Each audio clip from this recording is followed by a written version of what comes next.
Please join me in welcoming your 2015 League of Legends All-Stars, representing Team Fire. From League of Legends Champions Korea, in the top lane, Marin. Slow.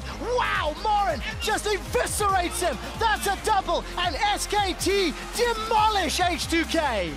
Roaming the jungle, Score. But that's okay for KT Rolster. The minions can win the game for them. And the big engage from Score. In comes Nagne. And it's going to be a bloodbath. In the mid lane, Faker. Yeah, there's the Rune Prison in there. All of the spells, all of the time. Faker, the 1v1 against Pawn. At AD carry, Prey. That should be a kill, but the arrow comes in and they turn it around. Prey refuses to die. Oh, dear Lord. And rounding out the bot lane, Mad Life.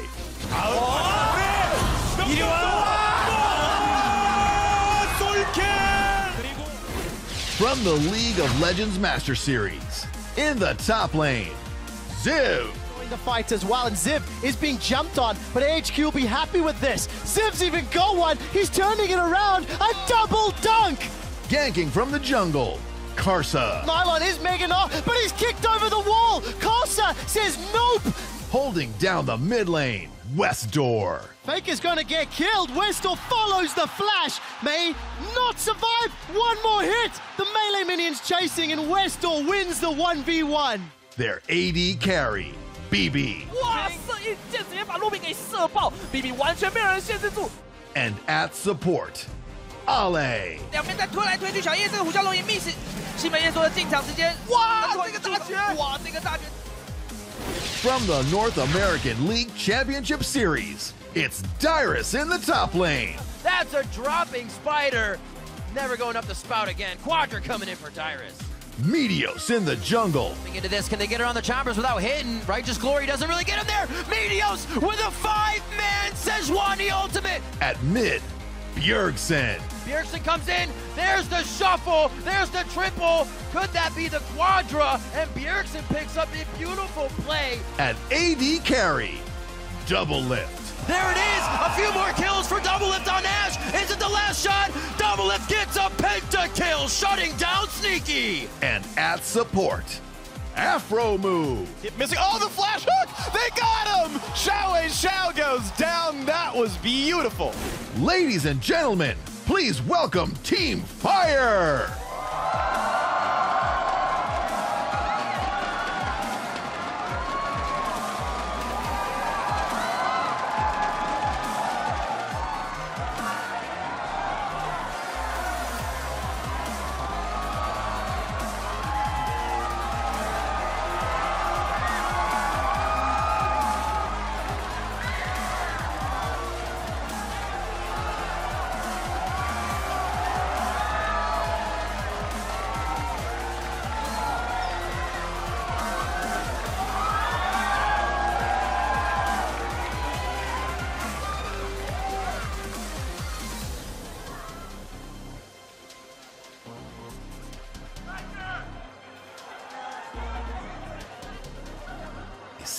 From China's League of Legends Pro League, in the top lane, Koro 1. Koro running out, dodges the timbers. Oh, he throws the boomerang back and gets himself a kill. Their jungler, Clear Love. Massive CC as Clear Love's gonna dive in. He wants to kill him. The massive ulti though. Double kill for Nunu with the ultimate. In the mid lane, Rookie. Wow. There's the insect. Oh my God. Rookie is incredible. Turns it all around. Rookie does think it all. Hold my drink. I'm going in, boys. Their AD carry, Uzi. Quadra kill for Uzi now. Scotchy's getting flashed on. It's a pentakill for Uzi's Bane. And supporting, PYL. The right target is another one. Oh my goodness. PYL is a god. From the Commonwealth of Independent States, winners of this year's International Wildcard All-Stars, it's Smurf in the top lane. Oh, Lex gets taken down. Kami gets destroyed. Smurf is gigantic. That's a triple kill. Dimazka in the jungle. Gone towards the wrong turret. Damashke, his 4th kill of the game. In the mid lane, Kira. Saros in a bunch of trouble. Kira with the quadra kill. That's the ace, and that's going to ADC, Lex. Yep, that'll do it. Lex is unstoppable. That's 5 kills in a row. And their support, Demonco. Looks like it may be doing so. There's the flash engagement. Demonco with the god tier nom nom onto Lex. And from the European League Championship Series, in the top lane, Huni. The stun, the triple kill, the quadra kill for Huni. Lurking in the jungle, Amazing. Peke meanwhile turned into an egg, and the push comes in, but Amazing is here. The 2-man knockup. Their mid laner, Froggen. They don't need the wave necessarily, and Froggen, how does he keep doing that? Dealing damage from the bot lane, Reckless. Looking for a pentakill! The Swedish AD carry gets a pentakill! And at support, Kasing. You have got to be kidding me! Kasing catches Freeze! Ladies and gentlemen, Team Ice.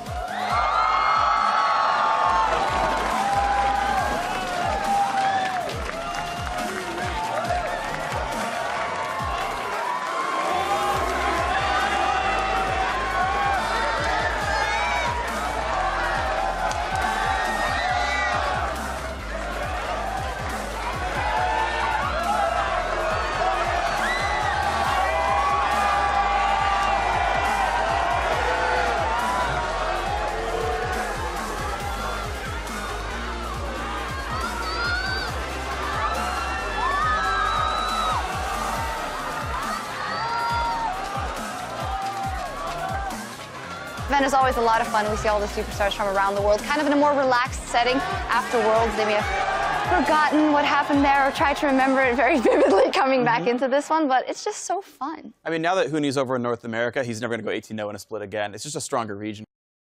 Crepo. Yeah, I totally agree. Nothing to add there. Well, we'll find out like right now. Is the final spy. He's just like infiltrating EU, stealing all their tactics, bringing them over to glorious He's North our America. secret agent, man. He's going to actually get in there and help us. You just call him a secret agent? No, well, I realized that you could. It sounds. I was going for secret agent, then in my mind I was like, oh, that's cute. That's similar. But now he's going to steal all your wonderful farm for 45 minutes EU strats, and then we're just going to keep getting better. Well, we'll see because we have. One day we'll Voltron a good team together. It's enough, Freak. We are going to talk about the sorry, first matchup, which is our first regional clash of All-Star 2015, and all we've been talking about is EU versus NA, and that is what it is, of course. The Battle of the Atlantic, the fan favorites from Europe going up against the fan favorites from America. Very important. It's all fun and games, but there's also points to be gotten. Yeah, definitely some points on the line here. 100 points for best of one. Best of one wins. Later on, the final matches could generate a little more. The fun modes, some of them have 50 points, some of them have 100 points. I think that the multi-keyboard mouse usage mode overall gets you 100 points. The more fun ones, slightly less. So you definitely still want to win those 5v5s overall. Yeah, I definitely love points because I remember the last Battle of the Atlantic that we won on points. We won. Yep. Points. And it was great. So I love rules. I love these rules. CIS also loves points because of Kira running through the bracket. Oh, yeah. When one person can 1v5 like that and legitimately carry the team here, that's cool. That's why I have my eye on him for this 1v1 tournament. I mean, how many people did he have to beat to get through there? Was it actually 1v5 or was it beat 1v6? 5 people. He beat 5 people. Okay, well, that's easy enough. And then in the last day, like 3 in a row or 4 in a row with huge stress, and then a best of 3 to top it all off. So it was a very big effort for him. We have to focus on Team Fire and Team Ice, and in this battle, EU and NA, and because it seems a little bit not very clear who's on one and the other, let's run through the lineups for Team Ice. Are the European All-Stars, Huni, Amazing, Froggen, Reckless, and Kasing. Yes, he is still, for us right now, Huni gonna play, and then Froggen. He always gets voted in for some reason, and they're gonna go up against the red team, or Team Fire in this one, which are the NA All-Stars, with Dyrus, Meteos, Bjergsen, Double Lift, and Afro Moo. There we go, Team Fire versus Team Ice, Team EU versus Team NA. Or old NA versus new NA, Just keep bringing them on. Yep. We got to get all this out of our system now. Aside from from day 3, China versus Korea, we're still bringing it up. yeah, aside from all the NA memes, looking at the way the competition works for the European All-Stars, I think it may actually work. Because stylistically, a lot of these matches fit. Like Kasing should be able to go with Reckless. Reckless is very plug-and-play AD carry in his style, so fits very well. Froggen is a passive mid laner, just like Amazing is used to for his team. Expeke was, or even like other like. Was it Bjergsen? Huni's I'm going through all these rosters. Huni's Febiven, like Origins Expeke, Froggen can play a similar style, then Amazing can camp for the top lane for Huni. So overall, on a pure 5v5, like purely analytical mode, they could actually have decent team synergy based on the individual teams' tendencies within the European region. But looking at the North American team, you have a bot lane that has played together for a very long time, and then you broke up. they're still friends. Apparently, they're still friends. But yeah, they have a lot of synergy together, and they've been a North American bot lane for a very long time. And you have Doublelift, who is now playing with Bjergsen on a new team, and you have Bjergsen, who played with Dyrus for a very long time. So the only person who's left out of the loop here is their jungler Meteos. It's weird, like, he's the one guy who actually, like, hasn't been actively playing in the LCS, like, of all these guys, and we're like, no, let's bring him back out here, and we'll see if Meteos can hold up to Amazing. Yeah, we need to see how like, retirement or just not playing as much anymore affects Meteos and Dyrus. Like, when I saw this roster, including, like, the kind of, like, relationship drift there between Doublelift and Aframu, like, it feels like this roster would have been a lot better, like, 6 or 8 months ago, and may actually be in a slightly weaker version of themselves for this All-Star, so my money's on Europe. Your money isn't. Who cares? It's for fun. No, yeah. I just want to come out here saying the results of this matchup doesn't matter unless we win. Then, there you go. Then it definitely means everything. Well, I think the players are going to be... I know that they were playing some 5 versus 5s yesterday, the NA team, to get into the groove. I don't think that turned out very well, though. I don't know if you caught that. You get the troll out of your system early. It's team building. You know, you troll around. It's like, hey, Freak, you want to play a bot lane game where you play like 2 melees? And then you build synergy that way. And then you play seriously. But you say the rosters might have been good some months ago. I mean, they're all still very good players, and we know that the players who have retired have been playing a lot of solo queue. It all comes down to that competitive experience. Let's look at 2 guys that have had a lot of competitive experience in the last months. Froggen versus Bjergsen. Oh, what a dream matchup. It's 2 Europeans, but it is still NA versus EU in this one. But it's a fantastic matchup to look at. Different styles as well. Yeah, in true All-Star fashion, I'm hoping for Anivia against Zed again. I'm not sure if that comes true. But yeah, good to see these guys square off. Also, just on the new patch where we haven't really seen anything played, you get the more adaptive players that really shine through. And I think both Bjergsen and Froggen are just very adaptive players. Froggen is known for picking a champion in a competitive match that he doesn't have the most practice on. He could play champions that he has maybe played 4 or 5 times just in solo queue randomly and bring it out in competitive. So that really makes these All-Star modes fun to watch. I was thinking about it, and I wouldn't actually be surprised to see an Anivia ban from Team Fire, because Anivia is actually extraordinarily good on this patch. You have Thunderlord's Decree, and it stalls the game out for a very long time in a meta where everybody is trying to just end the game very quickly. Rod of Ages is better. There's a great mana regen mastery for champions that build Tira and Roa. Like, there's a lot of stuff that goes into Anivia being super strong. And now I tend to agree, or like the steal first pick, because like Bjergsen's now played it. He played it at IEM San Jose, so maybe that comes out and it becomes a contested pick. I think it's just going to be interesting because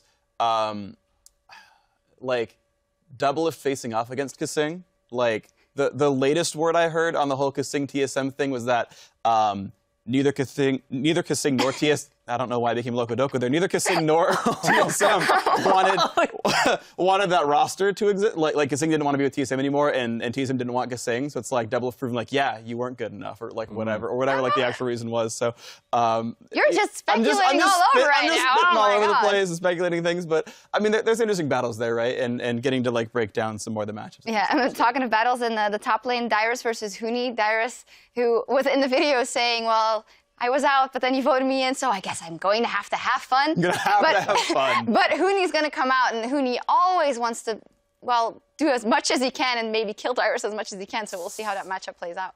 Yeah, pulling him out of Retyrus there, making him come back here and play. But Huni, man, this guy needs to prove right now just how much fun he can have and actually decimate NA at the same time. Because right now, he's going to come over here and be like, all right, let's test my mettle against all of these veterans. When I come over to NA, am I going to be able to just take over the NA LCS? So I think Huni has something to prove here today for fun. In the end, we're talking about these top laners, but all that matters is how often Amazing will go top. You know, works well against Dyrus and works well with Huni. So even it's a bit of a meme, but like overall, like it does play into that matchup a lot. And we'll have to see. Maybe Amazing goes back to camp mid. You know, take some revenge on Bjergsen and says like, you know, this is my time to shine. I can't lane so often now. How does it feel, Bjergsen? How does it feel? Yeah, Amazing was on that team, though, right? He had to, like, play alongside Dyrus, and when Dyrus would get ganked or something like that, and people would be like, you know what, I'm going to Camp Dyrus for the summer.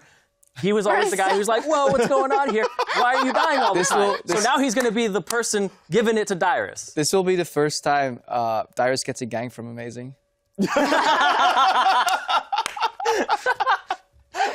Oh, man. This keeps going. This yeah. But it's interesting as well because you think that the regular mental mechanics like tilting in a game, it might not apply here because it's just fun. Is that how it works? It's all just for fun. That's what we say. You say afterwards. Yeah. I don't know. When you get on the stage, it's really important. I remember I played the for fun match at Mid-Season Invitational with like Messiah and co. And first we don't all speak the same language, and so we had like people translate, and it was like, so are you gonna take it seriously? And I was like, yeah, I actually really want to win. And they're like, okay, sure. Just like trying to like figure out if we were actually gonna try or not. But you get in the game, like aside from me getting literally 0 KO ultimates while playing Vayne, I still remember that. Thanks, Messiah. But we took it pretty seriously, and you get in the game, you start playing as hard as you can, of course. Yeah, even when we're setting up the stage here, we often ask just like 10 riders, just test the stage, does it work? You know, everything in order, audio, and everybody's checking that. But the 10 guys playing just for fun. No, there's some serious back and forth in that exchange. So, like, once you get on stage, I mean, you still want to win. Everybody wants to win. Yeah, definitely. Yeah, it's for fun, but you're having more fun when you're winning. Yeah, that's true. We'll see how it turns out on the Rift. The one matchup we haven't talked about extensively, well, we have talked about the synergy with the top and a mid lane Amazing versus Meteors, but again, that's the case of Amazing just coming off of the World Championship, actually getting to the semifinals with Origin, and Meteors being in kind of a break leading up to this tournament and then being put in unexpectedly. Yeah, Amazing kind of was complaining a lot about practice here. He's playing NA solo queue, and he doesn't seem to be enjoying himself too much according to his Twitter feed. So it's harder, right? Yeah, definitely harder. Way better players. A lot of salt coming out. Froggen's like 2 and 4, like on his NA ladder account. Like, same. You know, Europeans having a hard time coming over. Gravity chamber. Yeah. I like how we're like doing in-jokes that no one has like insight into anymore, because like we had like a 20-second diatribe about Gravity Chamber and Gravity being an NALCS team that you literally gave no context into and then gave the punchline. Good job, Crepo. Thank you. Well, it'll all be explained. We have like 4 days to make everyone familiar with all the memes and all the jokes. In any case, let's look at the matchup and what might be first pick, first ban. We know Anivia, we've been talking about that already, possibly. Other things? Yeah, so I think finally Amazing will be safe in that like he can play more than like Elise, and an Evelyn. Like some of those guys are just gone. He's got new stuff. Volibear will actually be a good pick for him, as will Xin Zhao. So Amazing is back on track as a successful jungler, thankfully. But yeah, I mean, I want to see what sort of happens here. Semifinals at Worlds, back on track as what? Yeah. I'm just saying, back when he was on NA, you know, I paid attention to Amazing as a player, and he was relevant to me as a human being. You know, that was the joke. So you know, we just forget about teams that go to Europe because they're just not relevant. Yeah. Okay. As for picks and bans, yeah, I'm interested to see. Well, I'll definitely have my eyes on supports, how that plays out. I know Aframu is a Bard enthusiast. I mean, yes, Grepo talking about Bard again, but I just think that champion's strong. Brand is in there too. Tom Kench probably still is strong. I maybe see Thresh take a bit of a dive overall, but just I love Thunderlord's Decree because the game, especially with the way the gold gain is changed and support gold is just. Ambient gold has gone up. The 2 trailing roles in the game get more gold in total if they're behind, which is generally always the support. So that opens up just a lot more aggressive play. We see games a lot more snowbally. Very often in solo queue, games are ending below or under 30 minutes. So we see explosive gameplay, a lot of trades, a lot of action, and especially in the All-Stars format, that should be very entertaining to watch for this matchup. Yeah, we'll see what happens. You were mentioning Tom Kench. You actually saw a lot of play over at IWCA in Melbourne. It was Tom Kench and a lot of Bard also, but also still Alistar, still Morgana, still Thresh. So a lot of options coming in here for supports. Yeah, Morgana even changed because Tormented Soul used to be really poor, but now you can actually skill it again because of you learn 1 rank and then second and a half it gives you 3 spell thief stacks and Thunderlord's Decree. It's such great poke. And Ilaoi. And then Ilaoi comes up again too, you know. So you think that because she said, I don't know if we will see her, but as support, so annoying to play against. I think her support laning is really weak, personally. Huh? I'm not really good, so when I'm up against Ilaoi, I did a game with Riv as support Ilaoi. It didn't go very well. Oh, okay, well. But Riv's a good player. Well, we'll see what happens. We're going to send it down to the game soon, but as we send it down to the battle arena, let's hear what Bjergsen is bringing to this year's All-Star event. There's definitely going to be some EU versus NA rivalry, but I'm just going to go in and probably just do my best to put on a good show for the fans, play some champions that they'd like to watch. I'm not going to go in and play these boring, I need to kind of win champions. That's what I've been doing for a long time, and I'm here to have fun and put on a good show. So